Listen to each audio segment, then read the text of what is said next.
Students M के study में आपका हार्दिक अभिनंदन। और मैं लेकर के आया हूं हिंदी काव्य साहित्य का विकास से संबंधित सारे क्वेश्चन, और जो कि एक ही वीडियो में आप देखेंगे सभी क्वेश्चन, और वो सभी क्वेश्चन होंगे जो कि अधिकतर पेपर में आए हुए होंगे।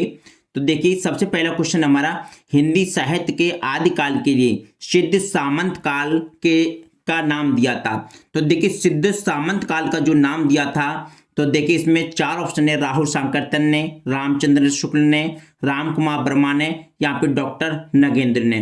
तो इसका जो सही जवाब होगा हमारा, यानी कि पहला ऑप्शन राहुल सांकरतन जो है, इन्होंने सिद्ध सामंत काल के का नाम दिया था हिंदी साहित्य के लिए। जो हिंदी साहित्य का जो आदिकाल है, देखिए आदिकाल को किसी ने वीरगाथा काल कहा है, तो किसी ने सिद्ध सामंत काल कहा है, अनेक नामों से पुकारा है, लेकिन राहुल सांकरतन जो है इन्होंने इनको कहा था सिद्ध सामंत काल।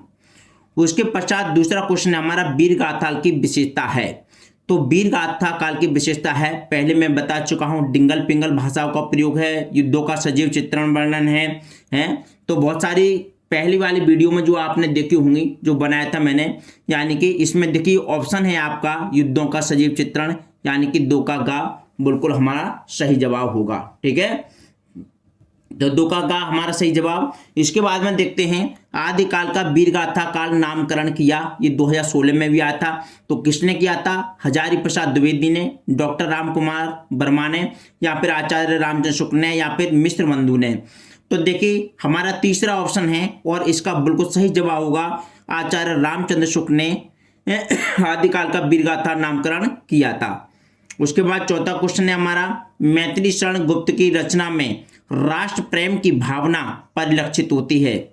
भारत भारती में, जयद्रथ वध में, साकेत में, या पंचवटी में। तो इसमें चौथे का हमारा सही जवाब होगा भारत भारती में जो है मैथिली शरण गुप्त की रचना में राष्ट्र प्रेम की भावना परिलक्षित होती है। इसके बाद में नेक्स्ट क्वेश्चन है हमारा, एक मिनट,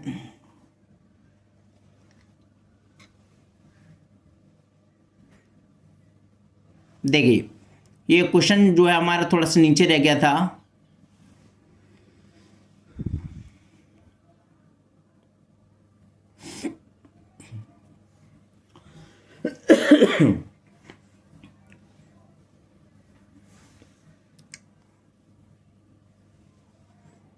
क्वेश्चन नंबर को देखो तीसरा दोबारा देख लेते हैं हम इसे। देखिए आदिकाल की, यानी कि आदिकाल का वीरगाथा का नामकरण किया था आचार्य रामचंद्र शुक्ल ने। इसके पश्चात चौथा क्वेश्चन है, मैथिली शरण गुप्त की रचना में राष्ट्र प्रेम की भावना परिलक्षित होती है। तो यह है भारत भारती में, भारत भारती में। इसके पश्चात हमारा पांचवा क्वेश्चन है, सूरसागर के वर्ण, सूरसागर के वर्ण विषय का आधार है। तो श्रीमद् भागवत, विष्णु पुराण, या केनोपनिषद, या मनुस्मृति। तो इसका हमारा पांचवें का सही जवाब होगा श्रीमद् भागवत जो है सूरसागर के वर्ण विषय का आधार है। इसके बाद है हमारा अगली रचना हमारी लहर की रचनाकार हैं।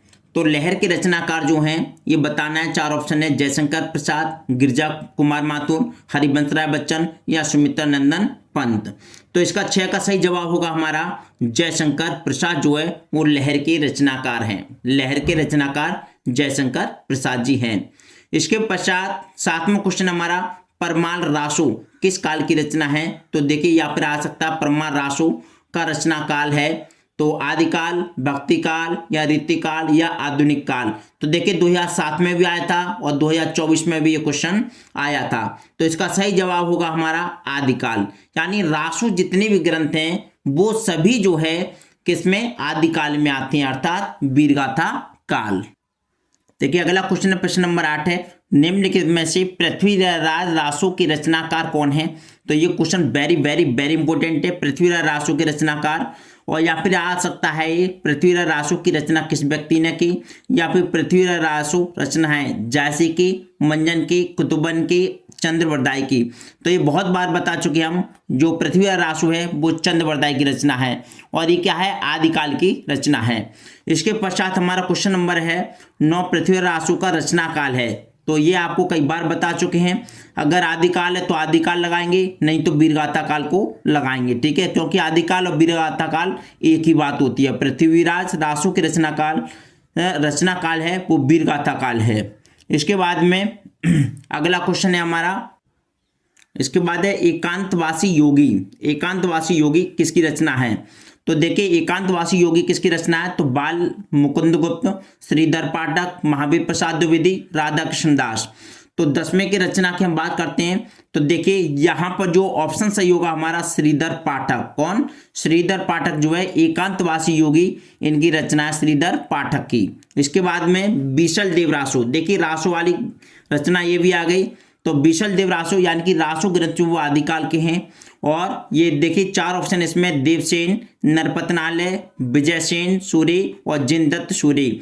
तो 11वें का सही जवाब होगा हमारा खा, यानी कि नरपतनालय, बीसल देव रासो नरपतनालय।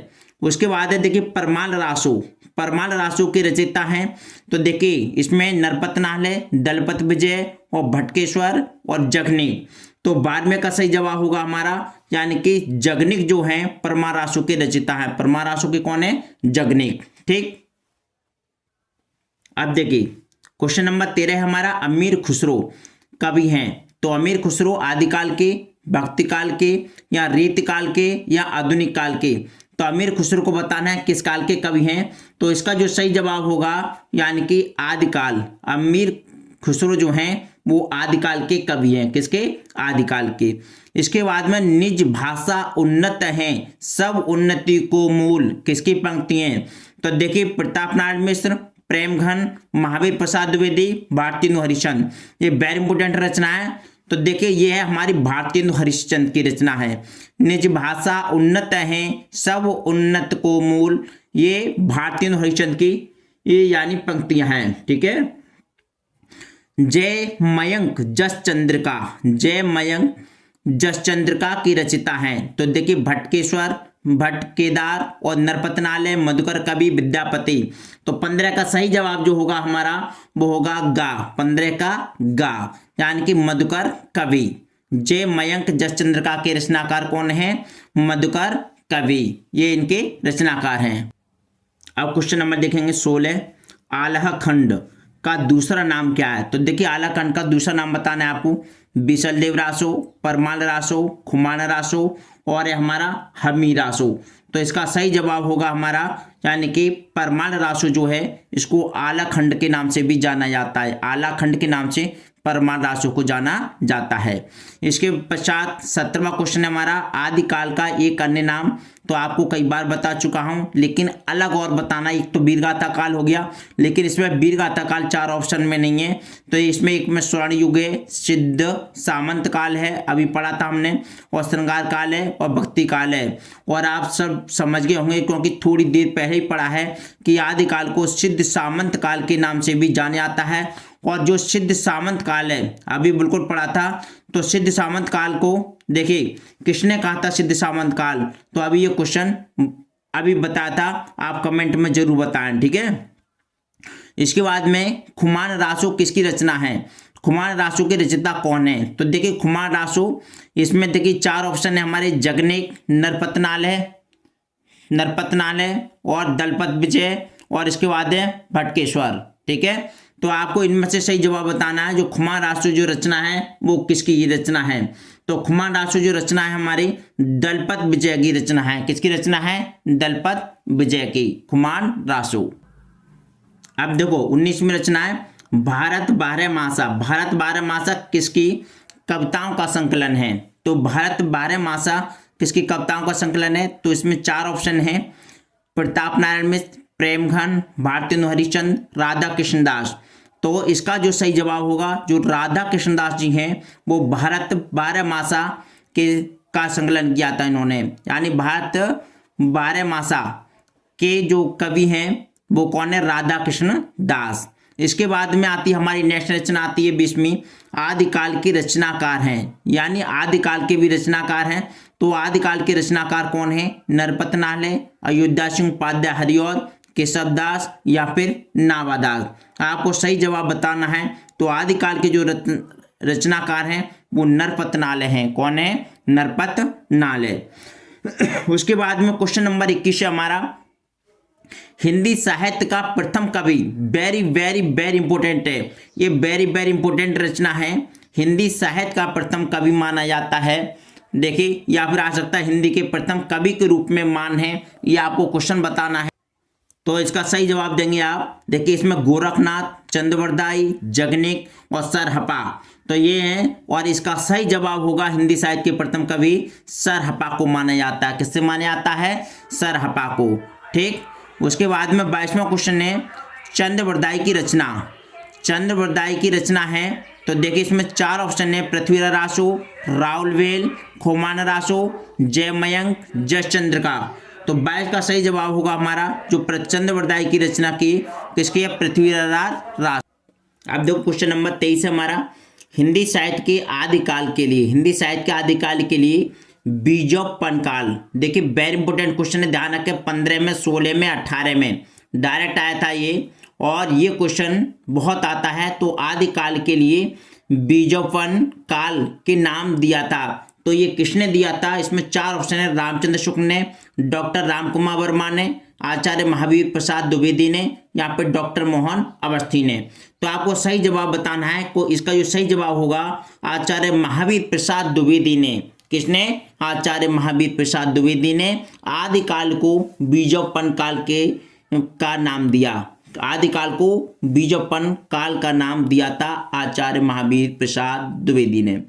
इसके बाद में 24वां क्वेश्चन है हमारा, अयोध्या सिंह उपाध्याय हरिऔध की रचना क्या है? इनमें 4 रचना दे रखी हैं। यहाँ पे दे रखा है निम्नलिखित में से अयोध्या सिंह उपाध्याय हरिऔध द्वारा लिखित महाकाव्यात्मक रचना क्या है? महाकाव्यात्मक रचना क्या है? तो देखिए 4 ऑप्शन है इसमें, वैदेही वनवास, यशोधरा, लहर और गुंजन। लहर और गुंजन, ये इनकी सभी रचना है, और आपको जो है सही जवाब देना है। तो देखिए हमारा 24 का जो सही जवाब होगा, जो वैदेही जो वनवास है वो अयोध्या सिंह उपाध्याय हरिऔध की रचना है। इसके बाद हम बात करते हैं, देखिए नीचे ऑप्शन रह गए 2, ठीक है। तो मैंने सही जवाब बता दिया आपका, वैदेही वनवास आप याद रखें, ये इनका क्या है? महाकाव्यात्मक रचना है। ये 25वां क्वेश्चन है, हिंदी का प्रथम महाकाव्य है। तो हिंदी का प्रथम महाकाव्य बताना है, खुमान रासो, साहित्य लहरी, पृथ्वीराज रासो और साकेत। तो हिंदी का जो प्रथम महाकाव्य है, तो 25 का आपको सही जवाब देना है। देखिए इसमें क्या दे रखा है, खुमान रासो है, साहित्य लहरी है, पृथ्वीराज रासो है और साकेत है। तो आपको सही जवाब देना है, यानी कि 25 में का हमारा ग ऑप्शन बिल्कुल ठीक होगा। यानी कि हिंदी का जो प्रथम महाकाव्य है वो पृथ्वीराज रासो है। पृथ्वीराज रासो जो कि हिंदी का प्रथम महाकाव्य कहलाता है। इसके बाद में क्वेश्चन नंबर 26 है, निम्नलिखित में से कौन सा ग्रंथ आदिकाल का है? तो देखिए आप पता खूब अच्छी तरीके से आपको पता है, जानते हैं कि इसमें 4 ऑप्शन है, श्री रामचरितमानस, पद्मावत, कामायनी, पृथ्वीराज रासो। तो पृथ्वीराज रासो जो है वो ग्रंथ हमारे क्या है? आदिकाल का ग्रंथ है पृथ्वीराज रासो। कई बार इससे संबंधित क्वेश्चन आ चुके हैं। इसके बाद है, रामधारी सिंह दिनकर को ज्ञानपीठ पुरस्कार मिला था। यानी कि रामधारी सिंह दिनकर को ज्ञानपीठ पुरस्कार मिला था रेणुका पर, रसवंती पर, या उर्वशी पर, या सामधेनी पर।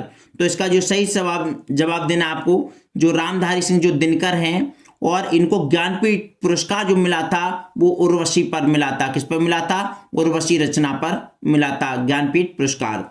इसके पश्चात आदिकाल की रचना है। आदिकाल की रचना है, तो आदिकाल की आपको रचना बतानी है। ये 4 रचना है। तो आदिकाल की रचना अखरावट, खुमान रासो, छत्रसाल दशक और दीप शिखा। तो इसमें से आपको सही जवाब देना है। तो 28 का हमारा खा, यानी कि खुमान रासो बिल्कुल सही जवाब होगा। मैंने पहले भी बताया आपको, जितने भी रासो ग्रंथ होते हैं वो रासो ग्रंथ सभी के सभी हमारे आदिकाल के या वीरगाथा काल के कहलाते हैं। इसके बाद में 29वां क्वेश्चन है, हिंदी का आदि काव्य है। तो हिंदी का आदि काव्य क्या है? बीसलदेव रासो, कवित्र रत्नाकर, रामचंद्र का, या फिर साखी। तो हिंदी का आदि काव्य, ध्यान रखा, वेरी इंपॉर्टेंट क्वेश्चन है। और हिंदी का जो आदि काव्य है वो आपको बताना है। तो 29 का हमारा सही जवाब होगा बीसलदेव रासो। ये हिंदी का आदि काव्य है। हिंदी का आदि काव्य है, यानी कि बीसलदेव रासो। इसके बाद है, भाषा पर कबीर का जबरदस्त अधिकार था। वे वाणी के डिटेक्टर थे। प्रस्तुत कथन निम्नलिखित कथनों में से किस लेखक का है? ये क्वेश्चन जो है बहुत ही इंपॉर्टेंट है और बहुत ही अच्छा क्वेश्चन है। और देखिए दूसरी लाइन में देखें, कबीर वाणी के डिटेक्टर हैं, ये जो कहने वाले हैं ये कथन किसका है? वेरी इंपॉर्टेंट है, याद रखना भूलना नहीं है। भाषा पर कबीर का जबरदस्त अधिकार था, वे वाणी के डिटेक्टर थे। ठीक है, ये कहा था किसने? नंद दुलारी वाजपेयी ने, रामचंद्र शुक्ल ने, हजारी प्रसाद द्विवेदी ने, या फिर रामविलास शर्मा ने? तो इसका जो सही जवाब होगा वो हजारी प्रसाद द्विवेदी हैं। उन्होंने ही कहा था कि कबीर वाणी के डिटेक्टर हैं, या भाषा पर कबीर का जबरदस्त अधिकार था। इसके बाद क्वेश्चन 31 आता है, हिंदी साहित्य के 1000 वर्षों में कबीर जैसा व्यक्तित्व लेकर कोई लेखक उत्पन्न नहीं हुआ। यह कथन बताना, ये बात किसने कही थी? तो रामचंद्र शुक्ल ने, या फिर डॉक्टर राम कुमार वर्मा ने, या फिर डॉक्टर नगेंद्र ने, या फिर हजारी प्रसाद द्विवेदी ने। ठीक है, ये कथन किसका है? आपको सही से जवाब देना है। तो ये कथन है हजारी प्रसाद द्विवेदी का। किसका? हजारी प्रसाद द्विवेदी का ये कथन है। ठीक है, अब देखिए अगली रचना देखते हैं हम। देखो 31वां, हिंदी साहित्य के 1000 वर्षों में कबीर जैसा व्यक्तित्व लेकर कोई लेखक उत्पन्न नहीं हुआ। देखिए ये भी बात किसने कही थी? हजारी प्रसाद द्विवेदी ने कही थी। फिर अगला क्वेश्चन है, निम्नलिखित में से कौन भक्ति काल का महाकाव्य है? 2007 में, 8 में, 14 में आया है क्वेश्चन। तो निम्नलिखित में से भक्ति काल का महाकाव्य, भक्ति काल का महाकाव्य आप जानते होंगे, जो भक्ति काल के जो कोई कवि होंगे उन्होंने ही लिखा होगा। तो देखिए साकेत, वो श्री रामचरितमानस, कामायनी, पृथ्वीराज, रासो। तो 32 में का जो सही जवाब होगा हमारा श्री रामचरितमानस है। और ये रचना किसकी है? ये रचना है श्री रामचरितमानस, तुलसीदास जी की रचना है। इन्होंने ही जो है भक्ति काल का महाकाव्य लिखा, श्री रामचरितमानस। इसके बाद में है अगला क्वेश्चन, रामचंद्र शुक्ल ने मध्यकाल का समय माना है कितना? या भक्ति काल का समय आचार्य रामचंद्र शुक्ल ने माना है कितना? 2007 में, 2012 में ये क्वेश्चन आया था। तो देखिए 33 में जो क्वेश्चन है इसमें दे रखे 4 ऑप्शन हैं। संवत 1050 से संवत 1700 तक, 1218 से संवत 1800 तक, संवत 1375 से संवत 1700 तक, और संवत 1100 से संवत 1900 तक। तो आपको सही जवाब देना है। तो इसका सही जवाब होगा संवत 1375 से ईस्वी से, या 75 से संवत 1700 तक का जो समय है वो भक्ति काल का समय आचार्य रामचंद्र शुक्ल ने माना है। इसके बाद है, कविता के 4 चांद लगाने वाली शक्ति है। कविता में 4 चांद लगाने वाली शक्ति है, वो अभिधा, या लक्षणा, या व्यंजना, या तात्पर्य। तो आपको सही जवाब बताना है। तो इसका होगा व्यंजना जो है वो कविता में 4 चांद लगाने वाली शक्ति है। इसका सही जवाब ये होगा। अब क्वेश्चन नंबर देखते हैं हम 35 का देखेंगे। हिंदी साहित्य में किस काल को श्रृंगार काल कहा जाता है? ये भी वेरी इंपॉर्टेंट है। तो हिंदी साहित्य में किस काल को श्रृंगार काल कहा जाता है? तो देखिए आदिकाल, भक्ति काल, रीतिकाल, या आधुनिक काल। तो 35 का जो सही जवाब होगा वो रीतिकाल को जो है हिंदी साहित्य में है, हिंदी साहित्य में रीतिकाल को श्रृंगार काल कहा जाता है। किसको? रीतिकाल को श्रृंगार काल के नाम से जानते हैं। और इसके पश्चात 36वां क्वेश्चन है, महाकवि भूषण की रचना है। तो महाकवि भूषण की रचना बतानी है आपको, रेणुका, चिदंबरा, दीपशिखा, छत्रसाल, दशक। तो 36 का जो सही जवाब होगा हमारा 36 का घ ऑप्शन बिल्कुल ठीक होगा। जो छत्रसाल दशक है वो महाकवि भूषण की रचना है। महाकवि भूषण की रचना है छत्रसाल दशक। देखिए कौन सी रचना भूषण की नहीं है? ये 4 ऑप्शन इसमें, शिवा बावनी, छत्रसाल दशक, शिवराज भूषण, रामचंद्रिका। तो देखो भूषण वाली जो रचना है अधिकतर उनमें भूषण आया है। और देखिए यहाँ पर देखें तो देखो शिवाभाष्य ये नहीं है, पूछ रहा है। इसमें जो 4 रचना है, 4 में 3 रचना इनकी है और 1 रचना नहीं है, उसका सही जवाब बताना है। और वो रामचंद्रिका जो है इनकी रचना नहीं है, ये केशव की है। ठीक, रामचंद्र का इनकी रचना नहीं है, ये केशव की है। और शिवा बावनी, छत्रसाल दशक, शिवराज भूषण ये कवि भूषण की रचना है। ठीक, इसके बाद में 38वां क्वेश्चन देखेंगे हम। हिंदी साहित्य के आदिकाल के लिए चारण काल के नाम से नाम दिया, यानी कि चारण काल हिंदी साहित्य के आदिकाल के दिए। आदिकाल के बहुत सारे नाम हैं, तो आदिकाल के जो चारण काल कहा था वो देखिए किसने कहा था। ऑप्शन हमारे राहुल शांकरतन ने, रामचंद्र शुक्ल ने, राम कुमार वर्मा ने, या फिर डॉक्टर नगेंद्र ने। तो इसका जो सही जवाब होगा हमारा 38 का गा बिल्कुल राइट ऑप्शन होगा। राम कुमार वर्मा ने ही आदिकाल के लिए चारण काल का नाम दिया था। इसके पश्चात हमारा अग्रदास किस काव्य धारा के कवि हैं। तो अग्रदास किस काव्य धारा के कवि हैं कि कृष्ण काव्य धारा के, सूफी काव्य धारा के, वीर काव्य धारा के, या राम काव्य धारा के। तो 39 का सही जवाब देना है, यानी कि 39 का घ बिल्कुल सही जवाब है।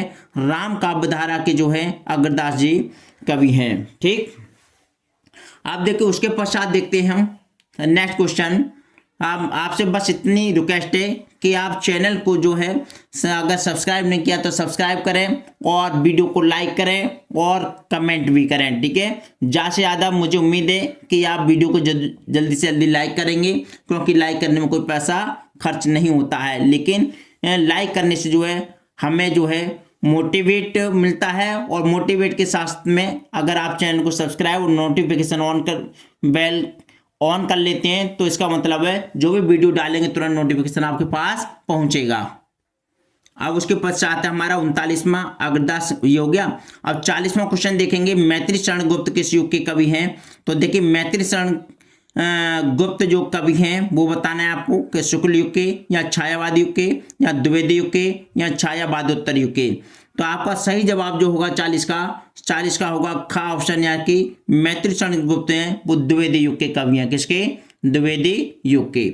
इसके बाद है निम्नलिखित में से कौन प्रेमाश्रयी शाखा के कवि नहीं है, यानी प्रेमाश्रयी शाखा के कवि नहीं है। 4 ऑप्शन है इसमें, प्रेमाश्रयी शाखा के कवि हैं उन्हें छोड़ करके बाकी सब क्या है प्रेमाश्रयी शाखा के कवि नहीं है। देखिए सबसे पहले यहाँ 41 में देखेंगे आप, यानी कि इसका जो सही जवाब होगा प्रेमाश्रयी शाखा के कवि नहीं है। कौन? सूरदास जी प्रेमाश्रयी शाखा के कवि नहीं है, क्योंकि ये भक्ति काल के सगुण काव्य धारा के कवि हैं सूरदास जी। बाकी जो है जायसी, मंजन और कुतुबन ये प्रेमाश्रयी शाखा के कवि हैं। प्रेमाश्रयी शाखा के कवि हैं कौन कौन? जायसी, मंजन और कुतुबन। ठीक, उसके बाद में नेक्स्ट क्वेश्चन देखते हैं हम।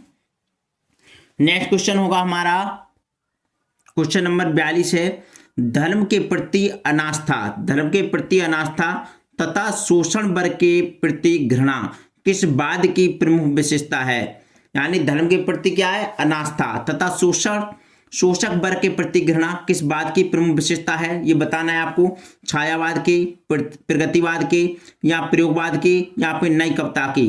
तो 42 में का सही जवाब देना आपको, यानी कि 42 का घ जो है ऑप्शन हमारा, यानी नई कविता की जो है विशेषता है धर्म के प्रति अनास्था या शोषण वर्ग के प्रति घृणा। ठीक, उसके पश्चात निम्नलिखित में से कौन प्रेमाश्रयी शाखा के कवि नहीं है। तो निम्नलिखित में से कौन प्रेमाश्रयी शाखा के कवि नहीं है, इसमें ऑप्शन है जयश्री, मंजन, सूरदास चंद्रवरदाई, बिहारी लाल और कुतुबन। तो देखिए 4 ऑप्शन दे रखे हैं और इसमें ऑप्शन में एक खास बात देख रहे होंगे आप, एक ऑप्शन बिल्कुल डिफरेंट है, तो जो नहीं लगाने वाला उसने भी लगा दिया होगा सूरदास चंद्रवरदाई बिहारी लाल। ठीक है, चंद्रवरदाई आदिकाल के हैं, सूरदास जी जो है हमारी भक्ति काल सगुण काव्य धारा के हैं। इसी तरीके से जो है बिहारी लाल भी हमारे किसके हैं, बिहारी लाल भी अलग हैं। और लेकिन जो प्रेमाश्रयी शाखा के हैं जायसी, मंजन, कुतुबन ये क्या है प्रेमाश्रयी शाखा के कवि हैं। ठीक है, और नहीं में ये आती है हमारे, ठीक है, बिहारी रीतिकाल के। ठीक, इसके बाद है किस युग को जागरण सुधार काल कहा जाता है। वेरी इंपॉर्टेंट क्वेश्चन है, वेरी इंपॉर्टेंट क्वेश्चन है कि किस युग को जागरण सुधार काल कहा जाता है। तो देखिए इसमें भारतेंदु युग, छायावाद युग, द्विवेदी युग, प्रगतिवाद। तो इसमें 44 का सही जवाब होगा हमारा, यानी कि ग ऑप्शन द्विवेदी युग को जो है जागरण सुधार काल के नाम से जाना जाता है। अब नेक्स्ट क्वेश्चन आता है हमारा 45वां। तो देखो 45वां क्वेश्चन हमारा ज्ञानाश्रयी भक्ति शाखा के प्रतिनिधि कवि हैं। ज्ञानाश्रयी की बात हो रही है, ठीक है, और ज्ञान मार्गी शाखा के कवि हैं, यहाँ पे ज्ञानाश्रयी शाखा के प्रमुख कवि हैं। तो 4 ऑप्शन दे रखे हैं इसमें, तुलसीदास, सूरदास, बिहारी, कबीरदास जी। तो ज्ञान के मामले में आप अच्छे तरीके से जानते हैं, तो जो ज्ञान की बातें करते थे वो कौन थे? कबीरदास जी जो है इन्होंने हिंदू मुस्लिम सभी का जो है अलग अलग अंधविश्वास के प्रति जागरूकता लेके आए हैं। उन्होंने अलग अलग बातें बताई और दोनों की जो कमियां हैं किसी धर्म की वो भी बताया, यानी कि ढोंग पाखंड जो आडंबर था उसको दूर करने का प्रयास किया। इसके पश्चात कबीर के गुरु का क्या नाम था? कबीर के गुरु का नाम क्या था? वल्लभाचार्य, नरस हरिदास, रामानंद, रामकृष्ण परमहंस। तो हमारे 46 का सही जवाब होगा रामानंद, गुरु रामानंद। कबीर के गुरु का नाम क्या था? रामानंद। इसके पश्चात हमारा नेक्स्ट क्वेश्चन है, देखिए नेक्स्ट क्वेश्चन हमारा, यानी कि कबीर के दोहों के नाम से जाना जाता है। तो आप खुद जानते हैं, एक तो आता हमारा साखी शब्द रमैनी, और ये कह रहे हैं कबीर के दोहों के नाम से जाना जाता है क्या? दूहा, शब्द, साखी, पद। तो 47 का सही जवाब देंगे आप, यानी कि गा, यानी साखी के नाम से जाना जाता है। किसके नाम से? जो कबीर के दो हैं उनको साखी नाम से जाना जाता है। उसके पश्चात हमारा विद्यापति कवि हैं भक्ति काल के, रीतिकाल के, आदिकाल के, आधुनिक काल के। तो हमें इसका सही जवाब देना है 48 का, और 48 का हमारा सही जवाब होगा, देखिए इसमें आदिकाल के जो विद्यापति कवि हैं, विद्यापति जो कवि हैं वो आदिकाल के कवि हैं। किसके? आदिकाल के कवि हैं। इसके बाद एक कीर्तिलता के रचनाकार हैं। कीर्तिलता के रचनाकार बताने हैं, सारंगधर, जगनेक, दलपत या फिर विद्यापति। ठीक है, तो 49 का हमारा सही जवाब होगा विद्यापति, यानी कीर्तिलता के जो रचनाकार हैं वो कौन है? विद्यापति हैं। उसके बाद अष्टछाप के कवि नहीं है। अष्टछाप में 8 कवि थे, इनमें कवि ऐसे हैं जो नहीं है, वो सही जवाब बताना है आपके लिए। और उस सही जवाब होगा हमारा, देखिए परमानंद दास, गोविंद स्वामी, नंददास, ईश्वरदास। तो इसमें ईश्वरदास हमारा सही आंसर होगा, यानी कि अष्टछाप के कवि ईश्वर दास नहीं है, बाकी परमानंद दास हैं, गोविंद स्वामी हैं, नंददास भी हैं। इसके पश्चात हमारा 51वां क्वेश्चन है। 51वां क्वेश्चन है हमारा 51वें क्वेश्चन को देखते हैं हम। देखिए अष्टछाप के कवि नहीं हैं, अष्टछाप के कवि नहीं है। ये भी क्वेश्चन आया था 2015 में, वो 2020 में आया था। है सूरदास, कुम्भनदास, तुलसीदास, कृष्णदास। तो 51 का जो सही जवाब होगा हमारा, और ये होगा हमारा गा, तुलसीदास जी जो है अष्टछाप के कवि नहीं है। बाकी सूरदास जी, कुम्भनदास जी, कृष्णदास जी हैं, परमानंद दास जी, गोविंद स्वामी, नंददास, ये सब के सब क्या है? हमारे अष्टछाप के कवि हैं। लेकिन तुलसीदास जी जो है हमारे अष्टछाप के कवि नहीं है। इसके पश्चात क्वेश्चन नंबर 52 का देखेंगे हम, श्रृंगार और वात्सल्य रस के अमर कवि कौन है? श्रृंगार और वात्सल्य रस के अमर कवि कौन है? बिहारी, गोस्वामी तुलसीदास, सूरदास या फिर घनानंद। तो 52 का जो सही जवाब होगा हमारा, तो बताइए आप। तो 52 का गा, यानी कि श्रृंगार और वात्सल्य रस के अमर कवि कौन है? सूरदास, जिनको वात्सल्य रस का सम्राट कहा जाता है, यानी कि सूरदास जी को। ठीक, प्रश्न नंबर देखिए 53, अष्टछाप के कवियों का संबंध है भक्ति काल की कौन सी शाखा से? ज्ञानश्री शाखा से, प्रेमाश्री शाखा से, या फिर कृष्ण भक्ति शाखा से, या फिर राम भक्ति शाखा से। आपको सही जवाब देना है 53 का, और 53 का सही जवाब होगा, देखिए अष्टछाप कौन? सूरदास जी से स्टार्ट हुए थे। तो यानी कि सूरदास जी किसके पास थे? श्री कृष्ण के। तो सीधा सीधा जवाब होगा कृष्ण भक्ति शाखा से। जो अष्टछाप के कवियों का संबंध है वो भक्ति काल की कृष्ण भक्ति शाखा से है, क्योंकि एक कृष्ण भक्ति शाखा होती है और एक राम भक्ति शाखा होती है। ठीक है, तो अगला क्वेश्चन है हमारा, संत काव्यधारा के कवि नहीं हैं। तो संत काव्यधारा के कवि नहीं है कबीर, कुतुबन, रैदास या फिर दादू दयाल। तो 54 का सही जवाब लगाएंगे हम, जो 54 का सही जवाब होगा कुतुबन। कौन? कुतुबन, क्योंकि कबीर और रैदास और दादू दयाल, नानक, ये सब कौन थे? संत काव्यधारा के कवि थे। ठीक है, और कुतुबन संत काव्यधारा के कवि नहीं है। इसके बाद में भारतेंदु युगीन कवि हैं। भारतेंदु युगीन जो कवि हैं वो मैथिली शरण गुप्त, जयशंकर प्रसाद, प्रताप नारायण मिश्र, भवानी प्रसाद मिश्र। तो भारतेंदु युगीन जो कवि हैं, तो 55 का हमारा सही जवाब होगा गा, यानी कि 55 का गा, प्रताप नारायण मिश्र जी जो है वो भारतीय युगीन कवि हैं, भारतेंदु युगीन कवि हैं। उसके पश्चात नेक्स्ट क्वेश्चन आता है हमारा 56 का, देखिए भक्ति काल की प्रेमाश्री शाखा के कवि हैं, तो भक्ति काल की प्रेमाश्री शाखा के कवि बताने हैं। 4 ऑप्शन है, कुंभनदास, दादू दयाल, मंजन और नंददास। तो इसका 56 का हमारा सही जवाब होगा यानी कि गा, मंजन। जो मंजन जो है भक्ति काल की प्रेमाश्री शाखा के कवि हैं। ठीक, भक्ति काल की प्रेमाश्री शाखा के कवि मंजन है। उसके बाद है बीजक है, रचनाओं का संकलन है, मंजन, गुरु नानक, रामानंद या कबीर। तो देखिए आप जानते हैं बीजक साकी शब्द रमेनी, तो ये कौन है, कबीरदास जी। कौन है, कबीरदास जी। ठीक है, अब इसके बाद में अगला क्वेश्चन देखते हैं हम। प्रेमाश्री भक्ति शाखा के प्रतिनिधि कवि हैं, यानी प्रेमाश्री भक्ति शाखा के प्रतिनिधि कवि हैं, तो सूफी काव्यधारा के कवि हैं। तो आपको सही जवाब बताना है और 58 का हो जाएगा हमारा घा, यानी कि जायसी जो हैं वो प्रेमाश्री भक्ति शाखा के प्रतिनिधि कवि हैं। ठीक, उसके बाद में अगला क्वेश्चन देखते हैं हम।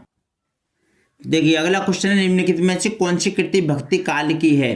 तो भक्ति काल के जो कवि होंगे उन्होंने ही लिखी होगी, सीधी सीधी बात है। तो देखिए आंगन के पार द्वार, कुरुक्षेत्र, श्री रामचरितमानस, पंचवटी। तो आप तुरंत समझ गए होंगे इसमें जो रचना है बिल्कुल सही वाली, यानी कि तुलसीदास द्वारा रचित रामचरितमानस जो है वो क्या है, भक्ति काल की रचना है। ठीक, इसके बाद में हमारा 60वां क्वेश्चन है, निम्नलिखित में से कौन सा कवि कृष्ण भक्ति धारा से संबंधित नहीं है। तो कृष्ण भक्ति धारा से संबंधित नहीं है, तो सूरदास, कृष्णदास, नावादास, नंददास। तो देखिए इसमें ऑप्शन देखें, सूरदास, नावादास, कृष्णदास और नंददास।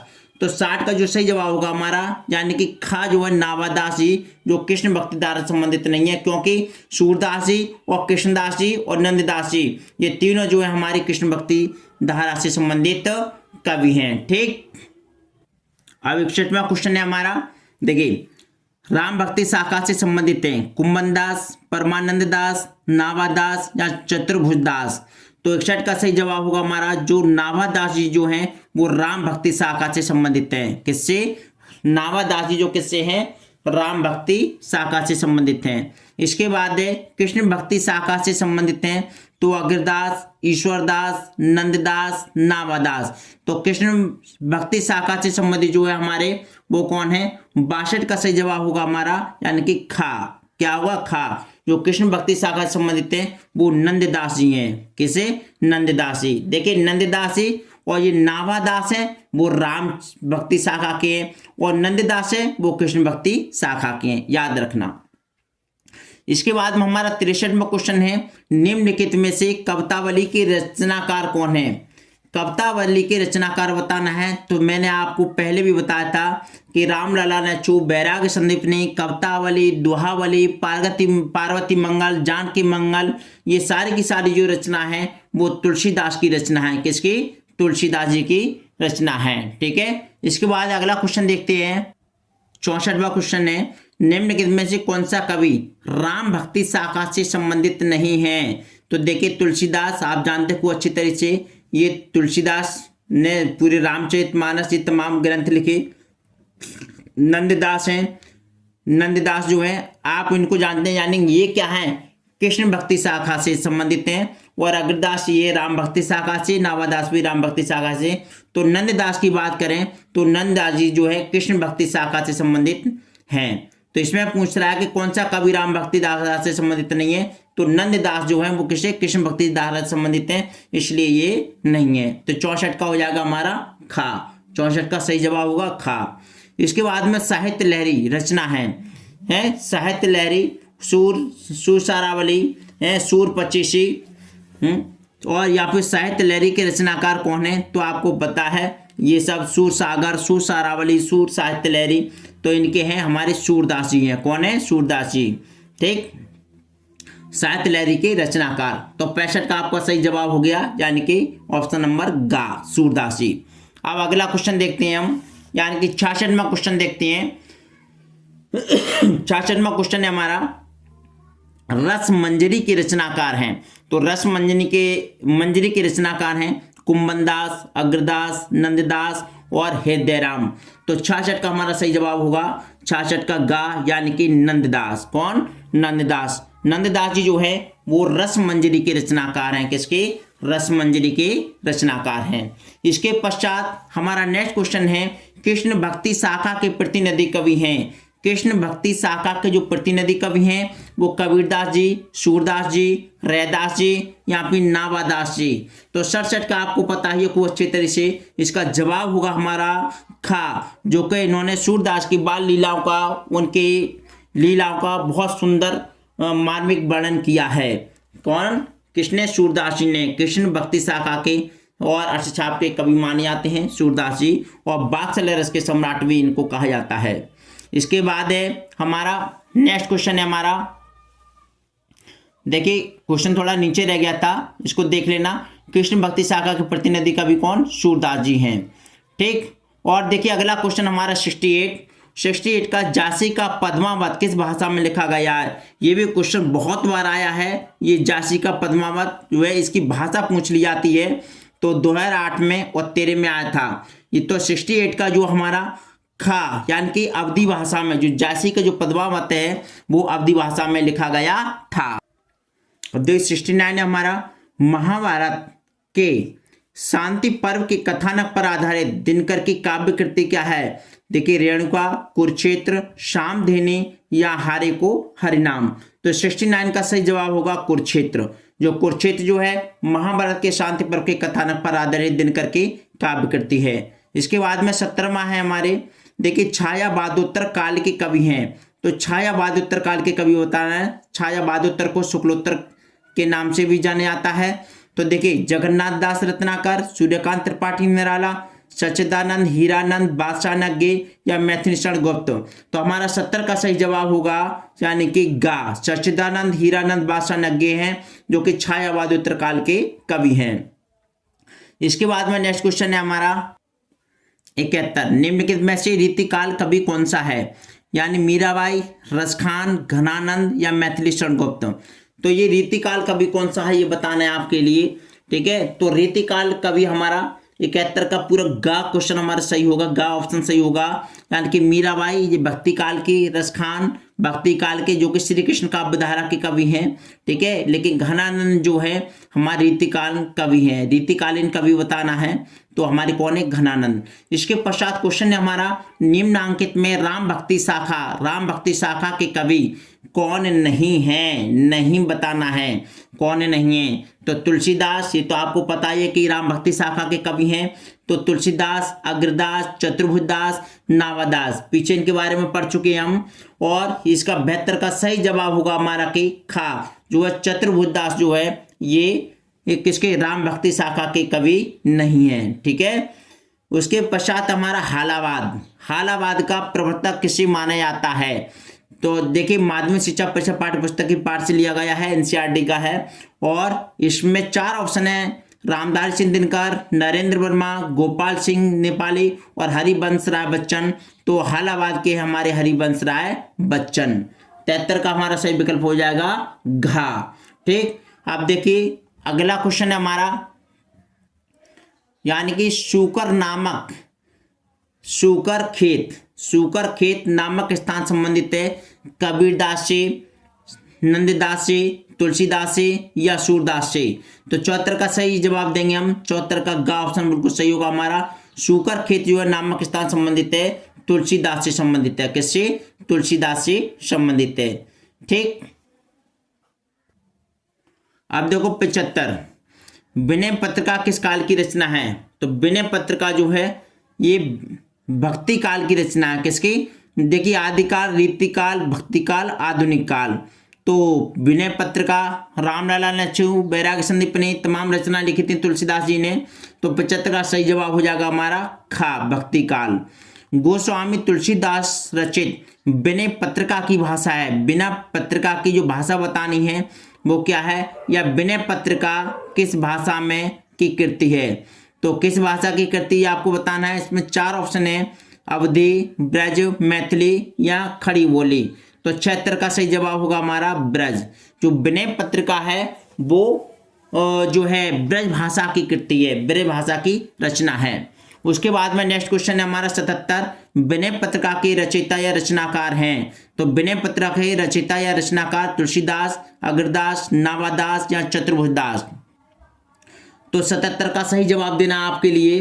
तो 77 के मतलब 77 का सही जवाब होगा तुलसीदास, यानी विनय पत्रिका के रचयिता तुलसीदास जी हैं। इसके पश्चात है हमारा अगला क्वेश्चन है, तुलसीदास की रचना नहीं है तो रामलला नेचू, पार्वती मंगल, कविता मंगल है, रामचंद्र का किसकी है? केशव की। ठीक है, तो रामचंद्र का इनकी रचना नहीं है। 78 का सही जवाब होगा, यानी 78 का घा। उसके बाद में 79 यानी निम्न में से किन्हें ज्ञानपीठ पुरस्कार नहीं मिला? और देखिए 4 ऑप्शन है, एक को मिल गया है, एक को नहीं मिला है, बाकी 3 को मिला है। तो देखिए जयशंकर प्रसाद को, सुमिता नंदन पंत को, महादेवी वर्मा को, रामधारी सिंह दिनकर को। तो 80 का हमारा सही ऑप्शन होगा 80 का। तो इसमें यानी कि जो पहला ऑप्शन है यानी जयशंकर प्रसाद को ज्ञानपीठ पुरस्कार नहीं मिला है, बाकी महादेवी वर्मा को, रामधारी सिंह दिनकर को, सुमिता नंदन पंत को, इनको सभी को जो है ज्ञानपीठ पुरस्कार मिल गया है। अब देखिए अगला क्वेश्चन है हमारा 81वां क्वेश्चन। अब 81वां क्वेश्चन देखते हैं हम।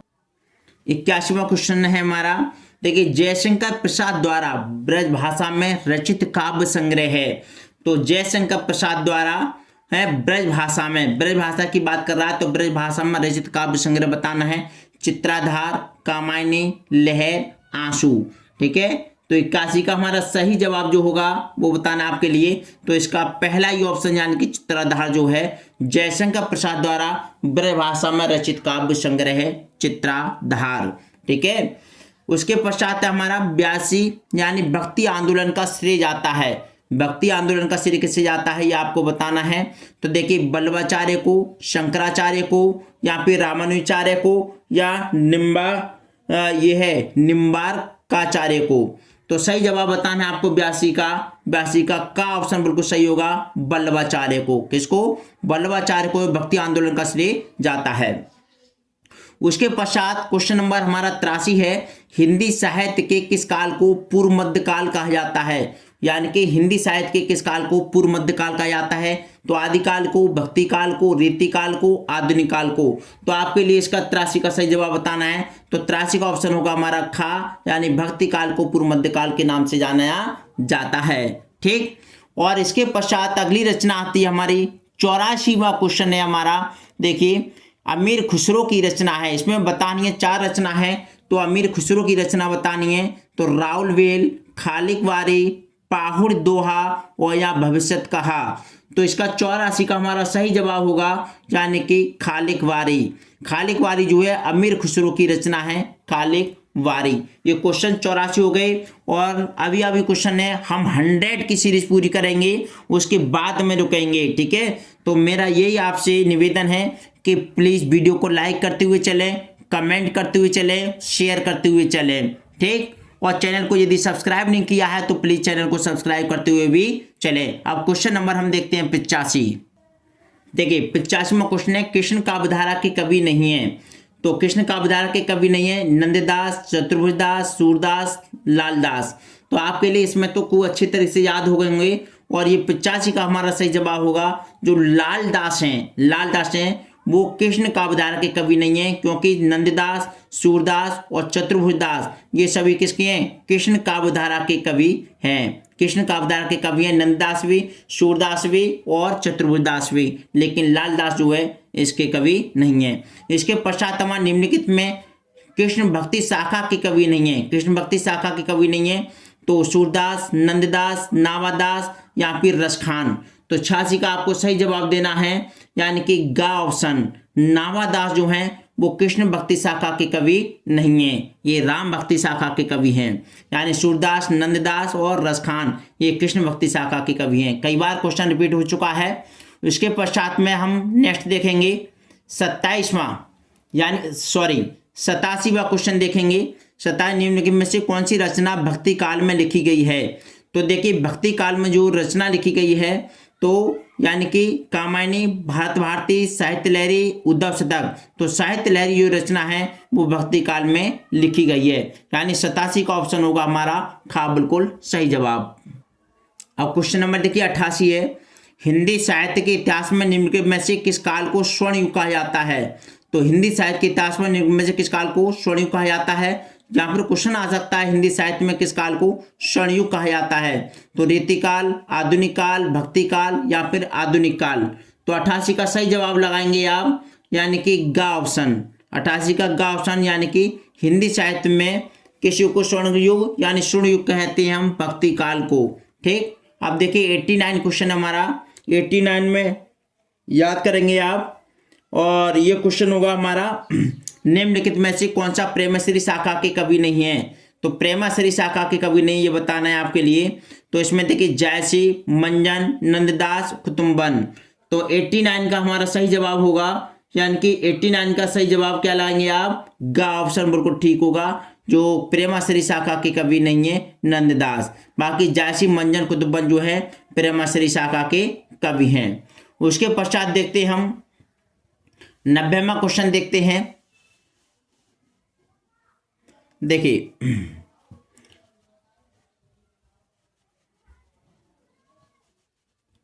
प्रगतिशील लेखक संघ की स्थापना कब हुई? ये क्वेश्चन वेरी इंपॉर्टेंट है।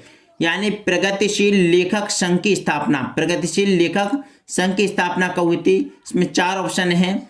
देखिए 1943 ईस्वी में, 1954 ईस्वी में, या 1938 ईस्वी में, या सन 1936 ईस्वी में। तो 90 का आपका जो सही जवाब होगा, यानी कि 90 का घा, 90 का घा सन 1936 ईस्वी में जो है प्रगतिशील लेखक संघ की स्थापना हुई थी। ठीक है, ये क्वेश्चन हो गए हमारे 90। आगे अभी और करते हैं। अब देखो हमारा 91 क्वेश्चन, निम्नलिखित में से किस पुस्तक के रचनाकार जयशंकर प्रसाद हैं? तो जयशंकर प्रसाद की रचना बतानी है आपको। देखिए इसमें ऑप्शन है हमारा झरना, दीपशिखा और द्रौपदी और उर्वशी। तो हमारी जो रचना है यानी कि झरना है, जो कि हमारी जयशंकर प्रसाद जी की रचना है। अब देखिए 92 रचना है और उर्वशी के रचनाकार कौन हैं?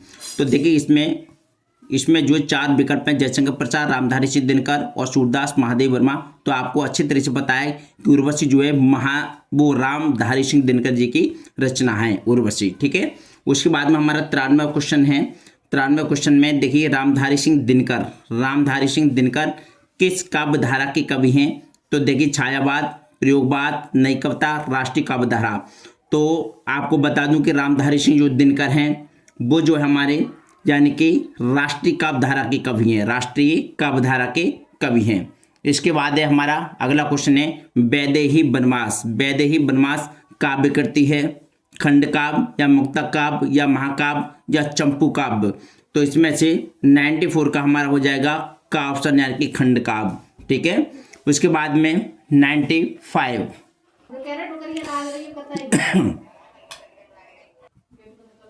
देखो अब अगला क्वेश्चन है हमारा रीतिमुक्त काव्य की रचना की है। तो रीतिमुक्त काव्य धारा के कवि हैं, दोनों तरह से क्वेश्चन आ सकता है। और देखिए 2013 में 13, 14, 18 और 15, 20 में कई बार लगातार क्वेश्चन आया है। तो रीतिमुक्त कवि हैं, आप किसी तरह से जो है इस क्वेश्चन में तीनों तरीके से कैसे भी आ सकता है। तो इसका पहला ऑप्शन है घनानंद, सेनापति, बिहारी और ब्रंद।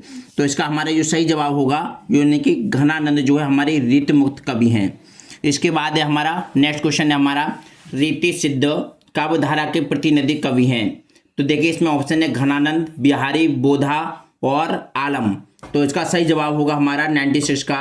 तो 96 का सही जवाब होगा हमारा बिहारी, जो कि रीति सिद्ध काव्य धारा के प्रतिनिधि कवि हैं। इसके बाद करेंगे नेक्स्ट क्वेश्चन करेंगे हम। देखिए नेक्स्ट क्वेश्चन हमारा 97 और 97 जो है क्वेश्चन देखें यानी कि रीतिबद्ध काव्य धारा के कवि नहीं हैं।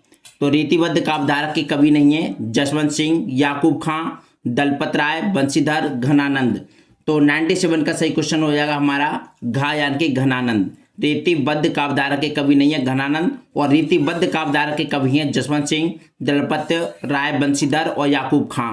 ठीक है, ये रीतिबद्ध काव्य धारा के हैं, और जो घनानंद है वो नहीं है। रीति काल की प्रमुख विशेषता क्या है? तो रीति काल की प्रमुख विशेषता बतानी है।